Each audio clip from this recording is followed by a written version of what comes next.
Hello दोस्तों, इस video में हम पॉलिटी के एक बहुत ही इंटरेस्टिंग प्रश्न पर डिस्कस करेंगे जो कि वोटिंग राइट से रिलेटेड है।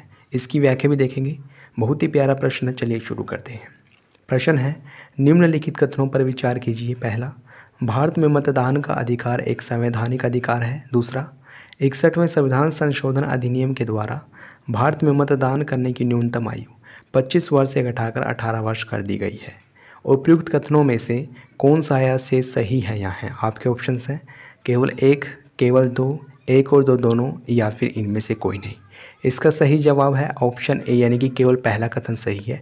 आइए देख लेते हैं इसकी व्याख्या।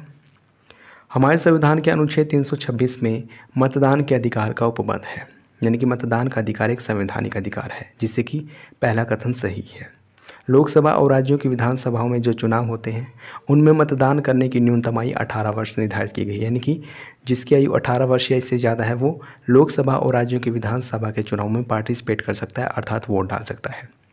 1989 से पहले क्या होता था, जो व्यक्ति इसी 21 वर्ष का है वही वोट डाल सकता था, 21 वर्ष या इससे ज़्यादा वर्ष का है वही वोट डाल सकता था। लेकिन 61वें संविधान संशोधन अधिनियम के द्वारा मतदान करने की न्यूनतम आयु 21 वर्ष से घटाकर 18 वर्ष कर दी गई थी।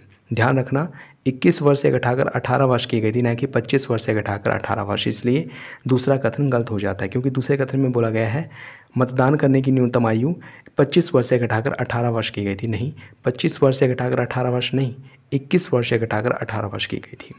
और ग्राम पंचायतों के चुनावों में भी न्यूनतम आयु 18 वर्ष ही है। दोस्तों, होने को तो ये एक ही प्रश्न था, लेकिन वनडे एग्ज़ाम में यहीं से बहुत सारे प्रश्न बना लिए जाते हैं, बहुत सारे प्रश्न पूछ लिए जाते हैं। आशा करता हूँ आपने इस प्रश्न से कुछ सीखा होगा, इस वीडियो से कुछ सीखा होगा। अगर आपने वीडियो अच्छी लगी है, अगर आपको वीडियो अच्छी लगे तो इसको लाइक और शेयर करना ना भूलें। अगर आपने चैनल को सब्सक्राइब नहीं किया, प्लीज़ अभी सब्सक्राइब करें। सब्सक्राइब करना फ्री ऑफ कॉस्ट है, कुछ नहीं लगेगा आपका। चैनल को अभी सब्सक्राइब करें। वीडियो देखने के लिए धन्यवाद।